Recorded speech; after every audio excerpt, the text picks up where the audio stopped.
तीन तिगाड़ा काम बिगाड़ा। तीन बहुओं के रवैये से सासू माँ बहुत परेशान थी। दरअसल बात ये थी कि तीनों बहुओं में किसी बात को लेकर अनबन हो गई थी। तब से ही तीनों एक दूसरे से मुंह फुलाए रहती थी। ना कोई सीधे मुंह किसी से बात करती, ना किसी का कहना मानती। पड़ोसी भी इस बात को जानते थे और जाने कैसे कैसे बातें भी करते। इसीलिए सासू माँ ने तीनों बहुओं को तुरंत अपने कमरे में बुलाया। मैं कई दिनों से देख रही हूँ, तुम तीनों अलग अलग सारे काम कर रही हो। ये सब नहीं चलेगा, तीनों को मिलकर ही काम करना पड़ेगा। सास की बात सुनकर एकदम से बड़ी बहू बोल उठती है। नहीं मम्मी जी, मैं इन दोनों के साथ कुछ नहीं कर सकती।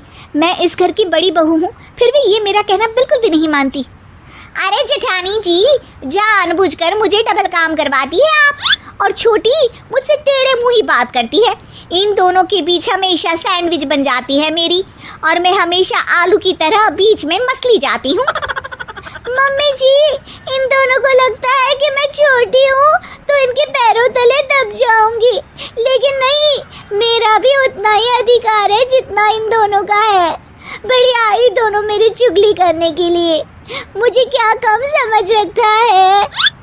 तीनों बहू एक दूसरे से बहस करने लगती है और सास दोबारा ये देखकर टेंशन में आ जाती है और सबसे कहती है, चुप हो जाओ, अब से तुम तीनों सारे काम एक साथ करोगी। आंख बंद करके एक दूसरे की बात सुनोगी। तुम तीनों इस बात को गांठ बांध लो, वरना अगली छुट्टियों में तुम्हारा अपना मायके जाना कैंसिल। सास की बातें सुनकर डर के मारे तीनों हामी भर देती हैं। जी मम्मी जी, मैं समझ गई। हाँ मम्मी जी, जैसा आप कहें, आप जो कहेंगे मैं वही करूंगी।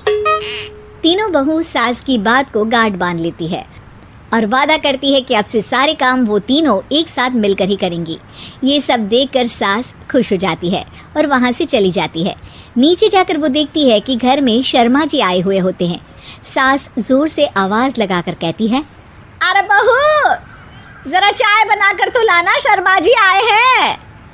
सास की बात सुनकर तीनों बहू तुरंत किचन की ओर भागती है और चाय बनाना शुरू कर देती है। मुझे तो एकदम मसाले वाली कड़क चाय पसंद है, तो हम शर्मा जी के लिए मसाले वाली चाय ही बनाएंगे। अरे नहीं दीदी, गर्मी के मौसम में मसाला चाय कौन पीता है? मैं तो शर्मा जी के लिए इलायची वाली चाय ही बनाऊंगी। ये कैसी बात कर रही हैं आप दोनों? मेरी मम्मी ने सिखाया है कि मेहमान को ज्यादा दूध और शक्कर वाली चाय देनी चाहिए, वरना वो घर वालों को कंजूस समझते हैं। तो मैं तो शर्मा जी को ऐसी ही चाय दूंगी।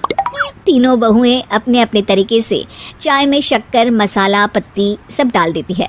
उबलने के बाद तीनों मिलकर चाय बाहर लेकर जाती है और शर्मा जी और सासू माँ को देती हैं। चाय पीने के बाद शर्मा जी सासू माँ को देखकर शर्मा जाते हैं और शर्मिंदा महसूस करते हैं कि आखिर उन्होंने चाय पीने के लिए हामी क्यों भरी। सासू माँ भी चाय पीना शुरू करती है और कहती हैं, अरे बहू, ये कैसी चाय बनाई है? चाय है या मीठे दूध की बासुंदी? हाँ, चाय अच्छी नहीं लगी क्या? कोई बात नहीं, हम पराठा बनाकर लाते हैं। चलो चलो अंदर। हाँ चलो। हाँ आती हूँ मैं भी। नहीं, मेरा पेट चाय ने ही चौपट कर दिया, वही काफी है। पराठे से पोपट नहीं करवाना, मैं तो चलता हूँ।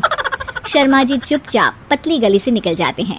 अगले दिन सास बहुओं से कहती है, अरे बहू, जाओ जाके ऊपर के गेस्ट हाउस की सफाई कर दो। कल हमारे यहाँ मेरे दूर के रिश्तेदार आने वाले हैं, तो पूरे कमरे को चमका देना, समझी? तीनों बहू सास की बात को मानकर ऊपर सफाई करने चली जाती हैं और तीनों कमरे की सफाई चालू कर देती है।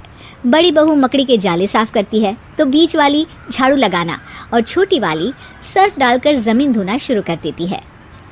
अरे दीदी, जेठानी जी, अभी मैंने पूरी फर्श धोई और आप फिर से धूल नीचे गिरा रही हैं।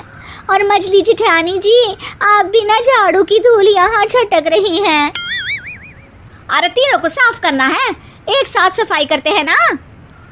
अरे वही तो, हम साथ साथ हैं, घर साफ साफ है। तीनों बहू ऐसे ही काम में उलझ जाती है और 2 घंटे तक एक ही कमरे की सफाई करती रहती है। बहुत देर से अपनी बहुओं को ना देखने के कारण सास ऊपर कमरे में उन्हें देखने जाती है, लेकिन कमरे में घुसते ही वो गीली फर्श पर फिसलने के कारण नीचे गिर जाती है। ओरी मोरी मैया, हड्डी मरोड़ के रख दी। आए मेरी तो कमर ही टूट गई रे। तीनों बहुएं सास को उठाती हैं और बिस्तर पर सुला देती है। अरे मेरे हाथ पैर दर्द कर रहे हैं, दबा दो आराम मिलेगा। हाँ जी माँ जी। अरे जी माँ जी माँ जी। और तीनों बहुएं एक साथ सास के हाथ को दबाना शुरू कर देती हैं।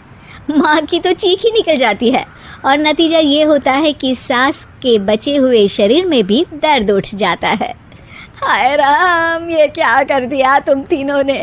अरे मेरी तो किस्मत ही फूटी है कि तुम जैसी बहुएं मुझे मिली। हे भगवान, पूरे शरीर में दर्द बढ़ गया है। अब तो पता नहीं कि चल भी पाऊंगी या नहीं। माफ करो, मुझे गलती हो गई मुझसे कि तुम तीनों को एक साथ काम करने के लिए बोला। सोचा था तीनों मिलके अच्छे से काम करेगी, लेकिन बड़े बुजुर्ग सही कहते थे कि 3 तिगाड़ा काम बिगाड़ा। तुम लोगों ने ये बात ना आज साबित करके दिखा दी। तुम तीनों को तो समझाना यानी मानो भैंस के आगे बीन बजाना है। तुम्हें अकेले अकेले काम करना है ना, तो अब से तुम अकेले ही अपना अपना काम करो। तीनों बहुएं वहां से जाने लगती है। अरे कहाँ जा रही हो? आप ही ने तो कहा कि अपना अपना काम करो, तो मुझे मुल्तानी मिट्टी लगानी है। अरे मुझे अभी तो नेल पॉलिश लगानी है। मुझे ना मेहंदी लगानी है। सास अपना सर पीट लेती है और कहती है, अरे मुझे भी लगाना है कुछ। क्या माँ जी? क्या माँ जी? क्या माँ जी? तुम्हारे घर वालों को फोन तुम्हारी हरकतें बताने के लिए।